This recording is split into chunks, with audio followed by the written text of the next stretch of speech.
주의 은혜라 하는 제목의 은혜로운 찬양을 불러주신 것 감사합니다. 세상 사람들은 양력 혹은 음력, 불교 신도들은 불교의 달력이 따로 있죠. 불력. 또 단군을 숭배하는 이들은 단군력도 있습니다.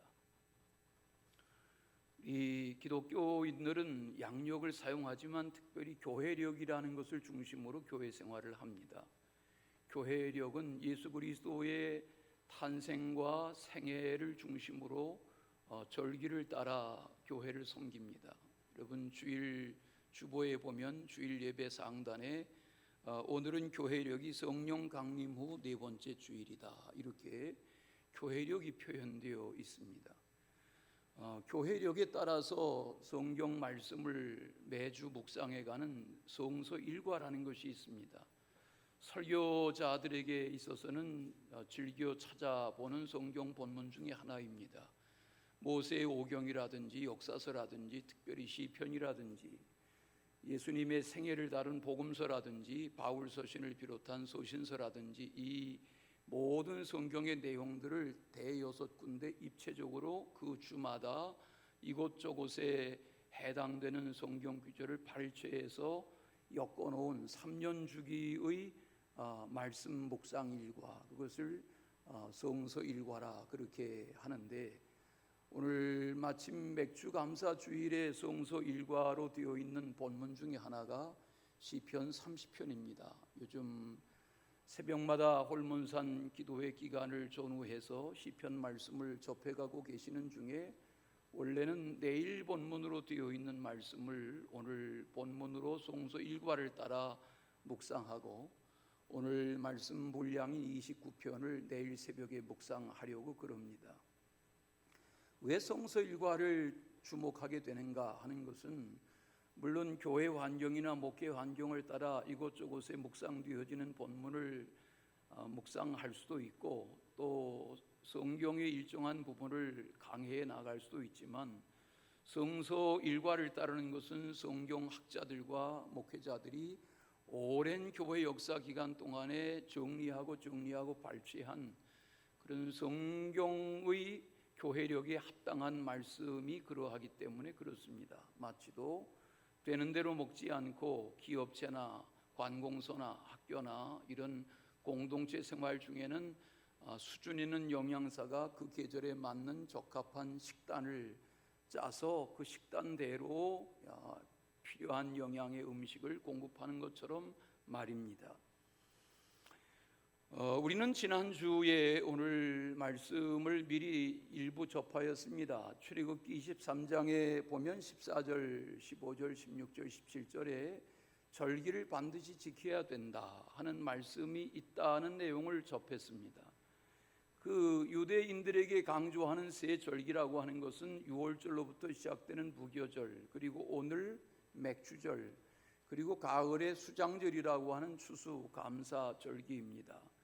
맥주절이 무엇입니까? 보리 맥자를 씁니다. 보리 농사입니다. 우리나라도 보리 농사를 많이 하던 때가 있었습니다. 지금은 보리 농사하는 곳이 별로 없지만 과거에는 보리 농사를 안 하는 곳이 없었습니다. 저희 시골에도 보리 농사 했습니다. 저희는 식구들이 먹을 정도의 농사를 하신 것으로 기억되는데, 보리 농사하는 요 계절, 보리를 수확하는 요 계절에는 정말 학교에 가면 집에 돌아오기 싫습니다. 집에 오면 보리 수확도 수확이지만 보리 타작을 돕는 일은 1년에 경험하는 일 중에 제일 짜증나고 제일 힘겨운 일입니다. 벼 타작하고는 차원이 다릅니다. 무더운 여름철에 탈곡기로 보리를 타작하다 보면 그 보리의 그 생김새가 알곡으로 분리되기 전에 그 보리의 생김새가 탈곡기를 거치면 엄청난 가시가 돋친 듯이 우리의 몸에 날아들어서 견딜 수가 없습니다. 목을 다 수건으로 싹 감고 해도 흐르는 눈물이 눈을 뜰 수 없게 만들고 견딜 수 없는 고문과 같은 그것이 보리 타작입니다. 그래도 보리 농사를 열심히 과거에는 했습니다. 왜? 그렇게 하지 않으면 이 보릿고개를 넘을 길이 없었기 때문입니다. 요즘 젊은 세대는 보릿고개라는 용어조차가 낯설겠지만 과거에는 저희는 그 보릿고개를 경험하는 마지막 세대였습니다. 우리나라가 1960년대에 새마을 운동, 5개년 계획 하면서 잘 살기 운동하기 전에 통일 벽시가 공급되고 또 무슨 농약이 공급되고 그래서 수확량이 늘어나기 전에 우리나라는 고려시대, 조선시대, 구한말, 일제시대를 거쳐서 6.25를 거치고 우리나라가 오늘날만큼 잘 살기까지 자급자족이 불가능했습니다. 역사에 보면 백성들의 절반 이상은 굶주렸습니다. 물론 왕족들과 출세하고 성공한 귀족들은 먹을만 했겠지만 수탈했으니까 백성들은 초근목피를 건너뛰기 어려웠습니다. 초근목피가 무엇입니까? 먹을 수 있는 풀이라는 풀은 다 뜯어 먹었습니다. 심지어는 소나무 껍질까지 우리 어렸을 때에도 보면 싱하라는 것이 남지 않았습니다. 별의별 것들을 다 식량으로 해야 했습니다.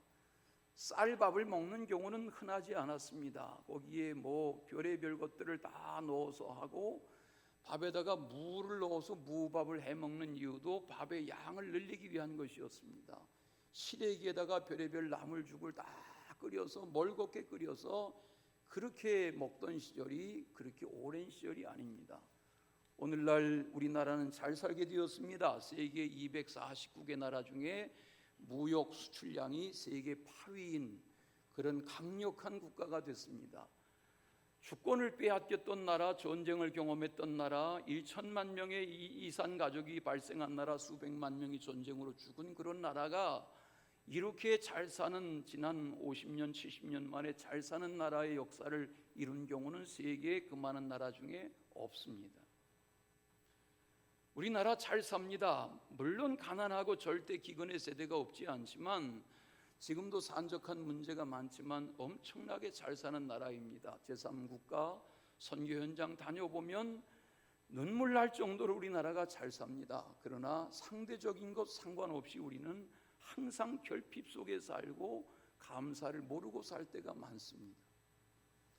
오늘 성경은 다윗의 시편 중에 하나인데 다윗의 성전 낙성가라고 되어 있습니다. 우리는 이런 제목들을 보면 질문하게 되죠. 아니, 다윗이 성전을 지은 적이 없는데 무슨 낙성가란 말인가? 그러나 다윗은 성전 지을 마음이 너무 불붙었습니다. 하나님이 허락하지 아니하셔서 하지 못하였을 뿐 저는 성전 지을 준비를 다 했습니다. 은과 금과 백향목과 모든 필요한 것들을 다 준비했습니다. 하나님의 말씀을 어겼다면 10개의 성전이라도 짓고 100개의 성전이라도 지었을 만한 다윗인데 왕임에도 불구하고 그런 하나님의 말씀대로 허락하지 아니하시니 준비만 하고 다음 세대에 가서 성전이 건축되어지는 날을 보게 했습니다. 그러면 그런 다윗이 왜 성전 낙성가를 이렇게 고백했는가 하는 것은 다윗은 마음에 그리는 성전이 있었습니다. 성전이 지어지는 날, 내가 성전이 지어지는 감격의 장면에 동참한다면 이런 성전 낙성가를 부르고 싶다 하는 마음의 열망이 이런 시편의 고백으로 남겨진 것입니다. 자, 우리는 다윗을 선지자로 유대 민족의 모세를 버금할 만한 그런 지도자로 기억합니다. 백성들을 사랑했던 지도자, 하나님의 마음에 흡족한 삶을 살아가고자 씨름했던 한 시편 기자인 다윗의 고백 속에 우리는 하나님의 도우심과 하나님의 인도하심과 하나님의 보살펴 주심을 중심으로 성전을 얼마나 사모했던지 눈에 그리는 마음에 품는 성전을 낙성하는 현장에서의 고백과 같은 그런 다윗의 절절한 고백을 만나게 됩니다. 오늘 말씀에 보면 4절에 감사하라, 12절에는 감사하리로다. 그러면 다윗이 뭘 감사한다는 말입니까?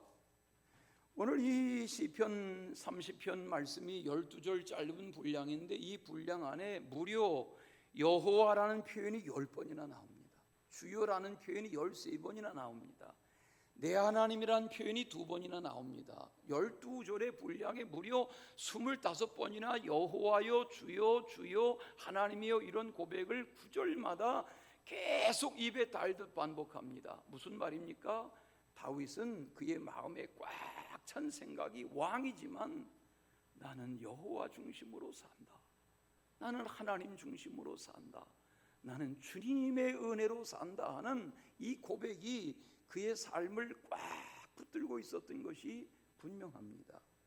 자, 그러면 그런 저가 밤낮 하나님의 은혜의 손길을 체험하며 감사하며 기도하며 하나님의 도우심을 구하며 찬송하는 그 바탕이 무엇입니까? 뭘 감사한다는 겁니까? 왜 감사한다는 것입니까? 첫째는 부르짖으니 들으시기 때문에 감사한다는 것입니다. 요즘 며칠 동안 우리가 지난 6월 하순 그리고 7월을 맞이하면서 새벽마다 시편의 말씀을 접합니다. 대개의 시편이 다 요즘 다윗의 시편인 것을 압니다. 다윗의 시편의 특징이 있습니다. 요즘 대하는 날마다의 본문 속의 시편의 다윗의 고백의 특징은 부르짖는다는 겁니다. 부르짖음을 말합니다. 오늘 말씀에도 보시면 2절에 여호와 내 하나님이여 내가 주께 부르짖음해 라고 했습니다. 1절을 보십시오. 원수들부터 끌어내어 구원해 주시는 하나님이시기 때문에 높인다는 겁니다.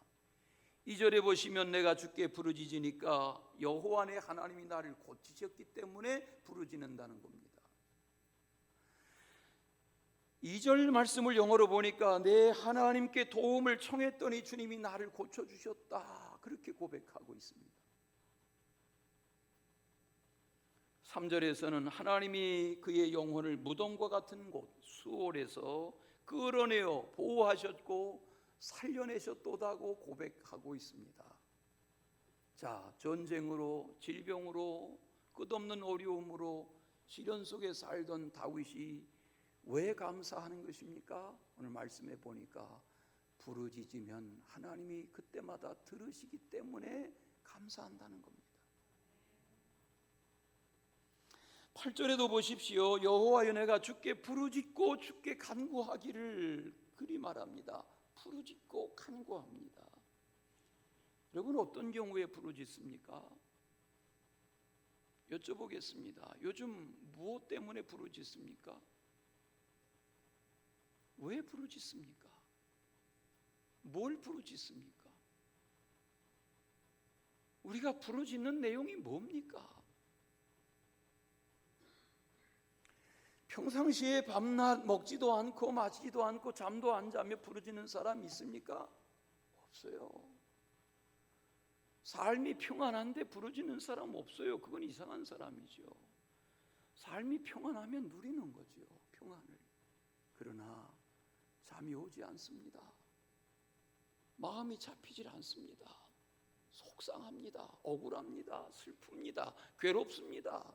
하소연할 길이 없습니다. 부르짖을 길이 없습니다. 부르짖어도 시원하지 않습니다. 그러니까 시편 기자는 어떻게 합니까? 부르짖고 또 부르짖는 겁니다. 마태복음에 보면 15장의 21절 이하에 두로와 시돈 지역, 이방 지역이죠. 두로와 시돈 지역을 지나시던 예수님께 가나안 여자, 과거에는 수로보니게 여자라고 그랬는데 가나안 여자 한 명이 나와서 예수님께 부르짖습니다. 그 부르짖음이 뭡니까? 다윗의 자손이여 나를 불쌍히 여겨주세요. 내 딸이 흉악한 귀신에 들었습니다. 예수님이 들은 척도 하지 않습니다. 예수님 앞에 절을 하며 도와달라고 간청합니다. 예수님이 이상한 말을 하십니다. 나는 이스라엘 백성들을 위해서 왔지 내가 너희들 돌볼 겨를이 없다. 그런 내용의 말씀하십니다. 그때 이 여인이 예수님께 말합니다. 나는 상에서 떨어지는 부스러기라도 좋으니 개가 상 아래 떨어지는 부스러기를 먹는 그거라도 좋으니 내 딸 어떻게 좀 고쳐주십시오 라고 말합니다.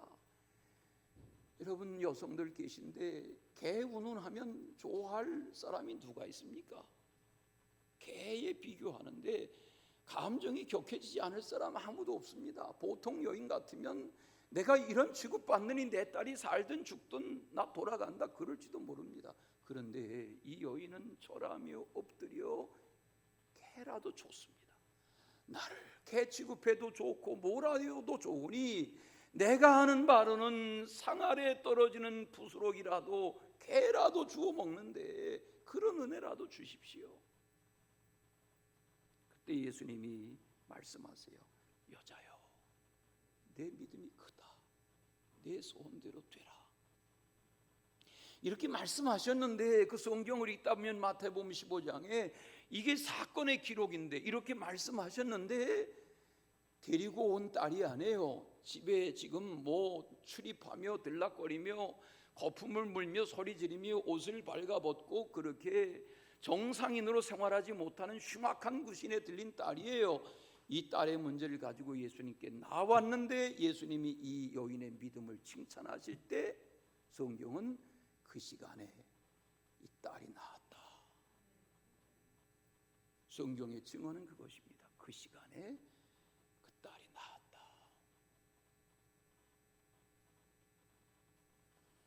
부르짖어 기도하면 하나님이 들으세요. 사랑의 하나님이, 긍휼의 하나님이 들으세요. 그리 아니하실지라도 하나님은 우리의 하나님, 나의 하나님이세요. 하나님이 430년 애굽에 종살이하던 백성들의 부르짖음을 들으시고 내려와서 탄식의 현장을 보시고 호렙산에 모세를 준비하셔서 그를 보내시고 바로의 학정으로부터 10가지 재앙 가운데 이스라엘 백성을 끌어내세요. 성경에 보면 부르짖음을 들으셨다 그랬어요. 하나님은 사사시대의 기도원의 부르짖음을 들으시고 들으세요. 하나님의 부르짖음은 사무엘의 부르짖음을 들으세요. 갈멜산 꼭대기에 엘리야의 부르짖음을 들으세요. 예수님 때로 말하면 10명의 한센병 환자들의 부르짖음을 들으시고 고쳐주셨어요. 바디메오가 누구예요? 바디모에라는 거린 바디모의 아들을 하나님이 고쳐주세요. 못 보는 소경을 고쳐주세요. 12의 혈루병자의 소리도 지르지 못하는 여인의 그 마음의 부르짖음을 들으시고 그를 치유해 주세요. 고쳐주세요. 부르짖음은 소리 없는 부르짖음이 더 큰 거죠.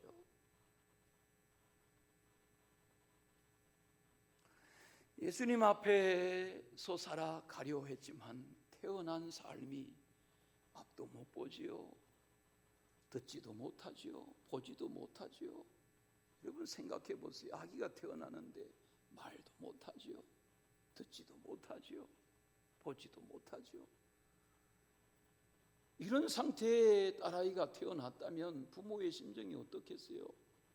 그런데 이 딸아이를 주목해요. 이런 딸아이라도 하나님이 이 땅에 내신 이유가 있겠지. 그리고 부모의 지혜로 부모의 경륜으로 다 할 수 없어서 이런 장애 속에 있는 아이를 누가 돌볼 수 있나 수소문하는데 셜리반이라는 유능한 교사가 나타나요. 보여주세요. 이 셜리반이라는 교사의 도움으로 이 어린 아이가 혜택을 잊기 시작하는데 헬렌 켈러 이야기하는 거 다 아시잖아요. 헬렌 켈러는 우리나라에도 다녀간 적이 있어요. 1930년대에. 그런 저가 이 헨셜리반 선생님을 통해 가지고 말을 익혀요. 말하지 못하는데 말을 익히고 글을 익혀요. 듣지 못하는데 저에게 장애를 극복할 수 있는 인격으로 독립되게 살아갈 수 있도록 저를 지도해요. 그런 여건에서 어떻게 보지도 듣지도 말하지도 못하는데 대학 공부를 마쳐요. 그리고 준비된 저의 언어의 기능을 통역할 수 있는 입술의 움직임을 떨림을 매만지고 목덜리의 성대의 떨림을 매만져서 저가 익힌 영어의 단어들을 꿰맞춰서 그 사실을 뭘 말하려고 하는지를 통역하는 그런 한 자매가 곁에 따라붙어서 저의 생애를 돌봐요. 놀라운 일이 아닙니까?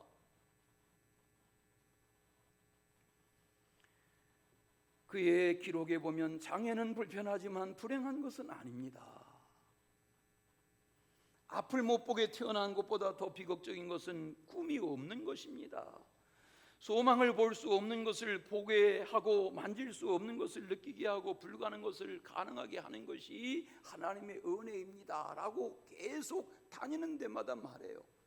세계를 날아다녀요. 수많은 장애인들을 만나요. 나를 보라고 말하는 거예요.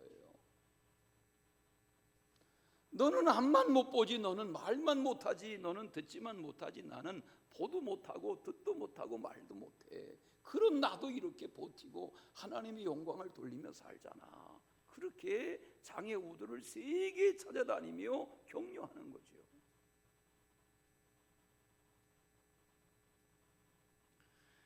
그의 말을 폴리라는 여사가 입술의 떨림으로, 성대의 떨림으로 다 매만져가며 수화하고 통역하고 전달하고, 이런 헬렌 켈러가 5나라의 언어를 익혔다고 하는 것은 놀라운 일이 아닐 수 없습니다. 1937년에 우리나라에 일본에 3개월 머물고 우리나라에 왔다 해요. 7월 달이에요. 7월 11일에 부산으로, 대구로, 서울로 강연하고, 평양에 가서 숭실대학에 강연하고, 거기에서 또 맹하학교에 강연하고, 그리고 만주로 가서 기찻길로 만주에 가서 강연하고, 일제시대 말기에 그런 흔적들이 있어요. 동아일보 보여주세요.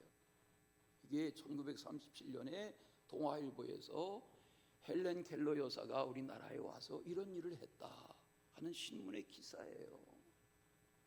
역사예요. 그런 몸으로 88년을 살아요. 생명은, 삶은 존귀한 것입니다.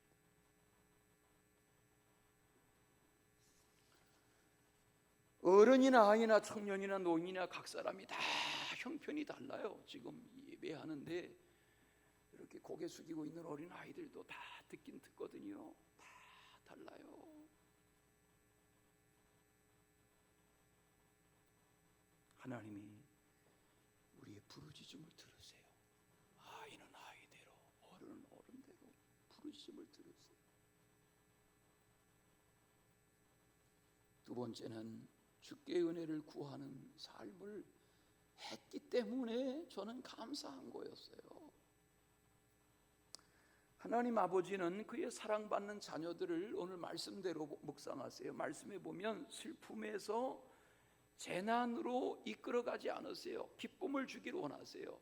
회복된 삶을 원하세요.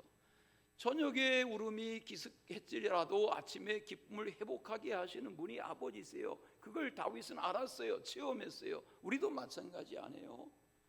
도저히 잠이 올 것 같지 않은 뒤숭숭한 일을 가지고 뒤척이는 그런 밤을 지냈어도 잠깐 새우잠을 자고 깼는데 아침이 되면 내가 괜한 염려를 했다, 그런 생각이 들 때가 있잖아요.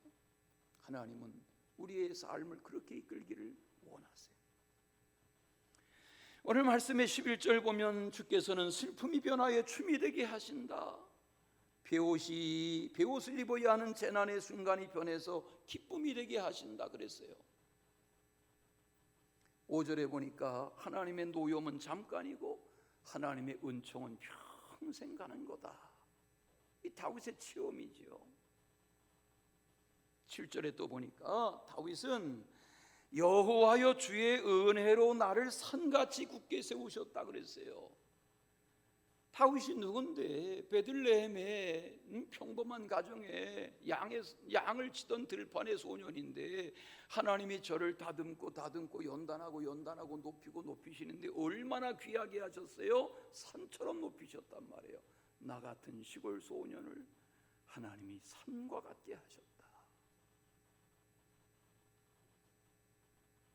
10절에도 보니까 여호와여 들으시고 내게 뭘 베푸소서? 계속 은혜를 구하는 거예요. 오늘 무더운 날 예배 오셨는데 은혜 받고 돌아가시기 바래요. 말씀에 경청하시고 은혜 받고 돌아가시기 바래요. 다윗은 은혜를 아는 사람이었어요. 오늘 성가대가 주의 은혜라라는 손경민 자매의 찬양을 하셨어요. 손경민 자매는 요즘 뜨는 작사자, 뜨는 작곡 작가인 거 아세요? 예?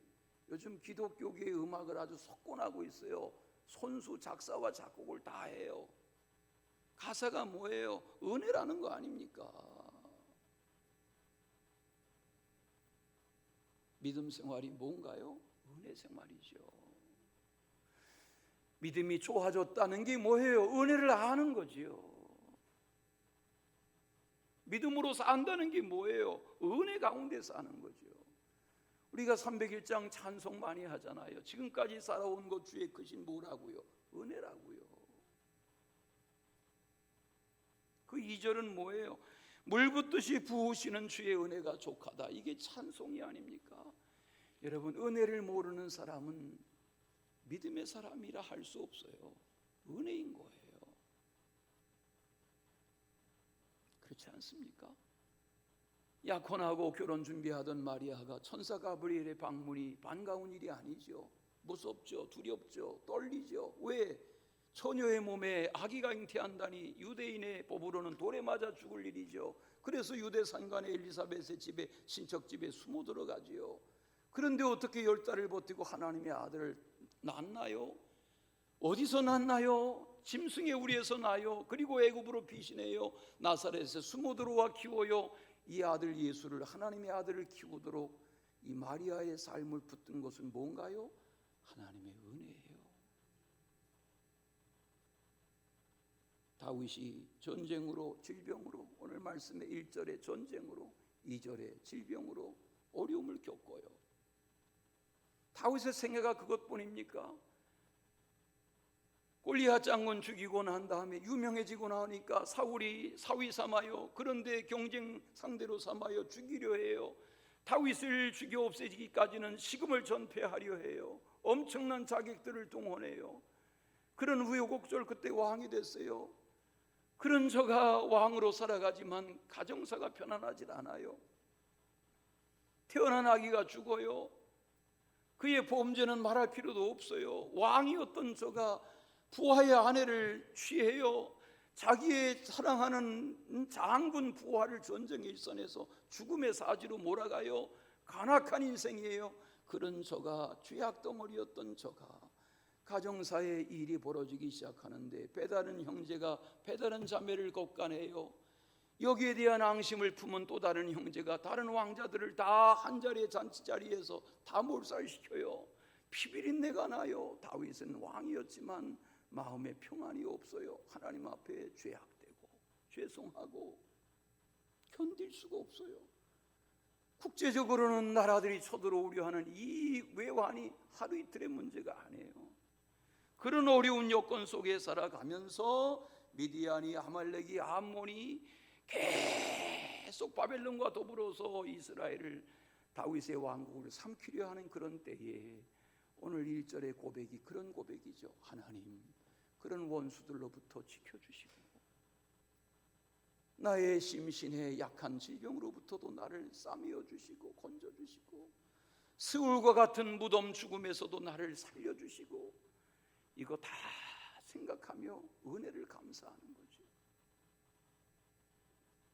오늘 성전 낙성가의 고백에 도우신 은혜, 살피신 은혜, 지켜주신 은혜, 생명을 보존해 주신 은혜, 그거 생각하며 주님의 은혜로, 은총으로, 다 같이 은혜로, 은총으로, 네, 오늘 말씀을 잘 들여다보시면 은혜라는 거예요.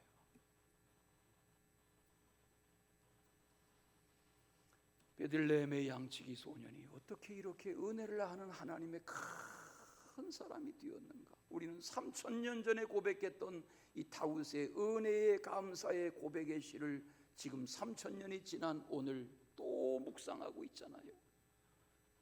후대에도 마찬가지이지 않겠어요? 하나님의 은혜를 알았던, 하나님께 부르짖었던 한 사람, 그의 은혜를 우리가 다시 생각하는 거죠.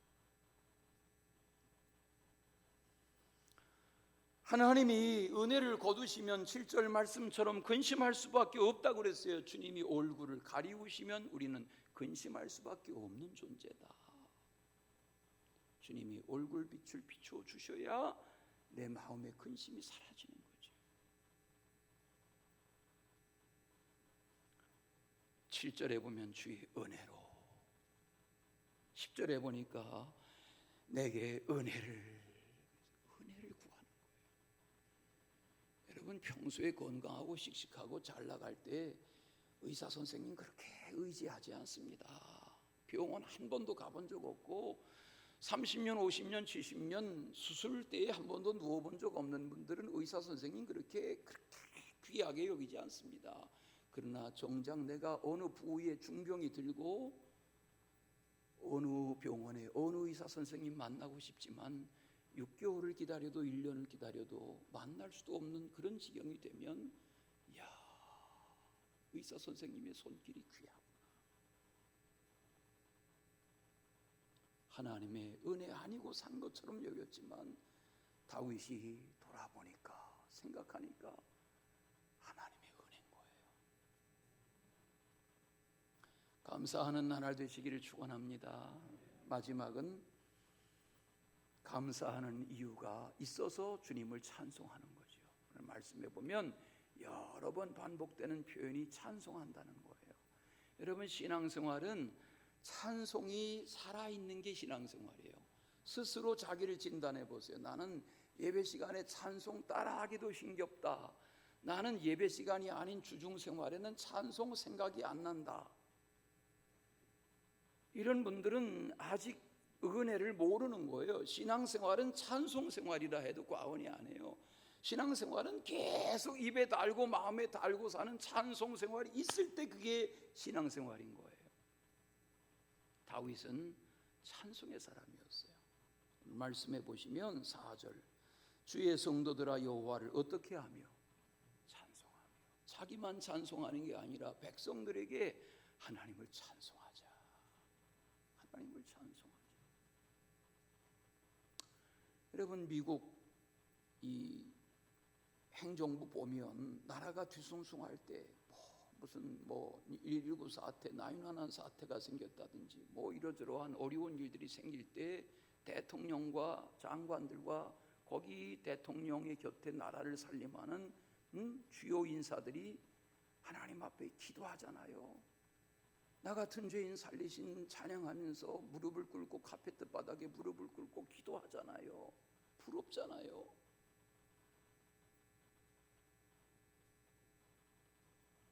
주님을 찬송하는 거죠. 다시 4절, 주의 성도들아 여호와를 찬송하며 그의 하나님의 거룩함을 기억하며 감사하라는 거예요. 그러니까 찬양의 바탕은 뭐예요? 감사예요. 감사하는 사람이 찬양하고 찬양하는 사람이 감사하는 거죠. 여러분, 스스로 보세요. 믿음 생활하는 것 같지만 당뇨에 당이 떨어지듯 우리가 믿음이 떨어지면, 감사가 약해지면 불평이 나오게 돼 있어요. 한 입에서 쓴 물과 단물이 나올 수는 없어요. 쓴 물 나오는 동안에 쓴 물인 거죠.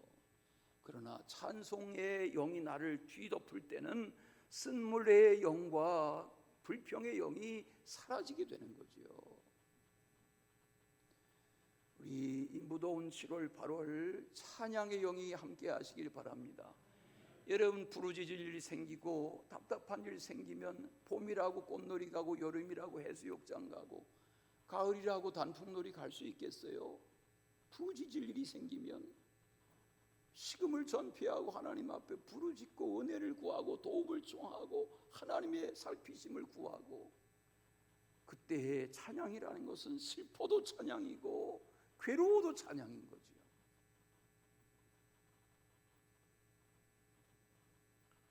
오늘 말씀해 보시면 진토가 어떻게 주님을 찬송하겠습니까? 그런 표현이 나오잖아요. 진토가 뭐예요? 흙과 먼지예요. 흙과 먼지가 뭐예요? 죽음이죠.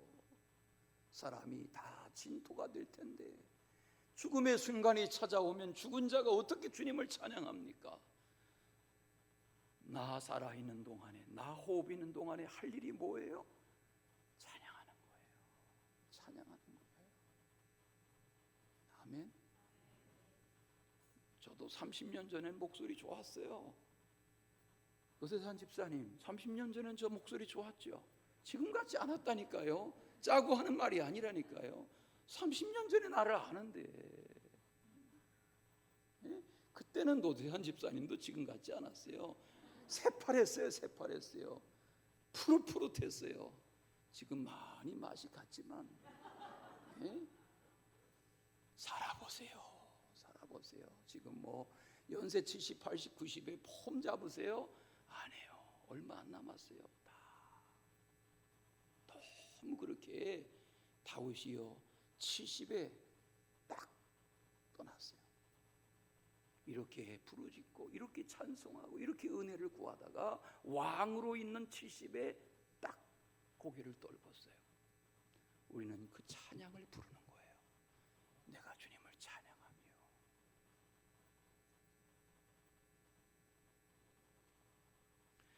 288장 찬송가 아시죠? 이것이 나의 찬송이요 이것이 나의 간증일세라고 찬송하잖아요. 찬송하는 거예요. 예? 찬송하십시다. 찬양하겠습니다. 찬양하라 내 영혼아, 감사하라 내 영혼아, 이렇게 가사를 바꿔서 우리 찬양하겠습니다.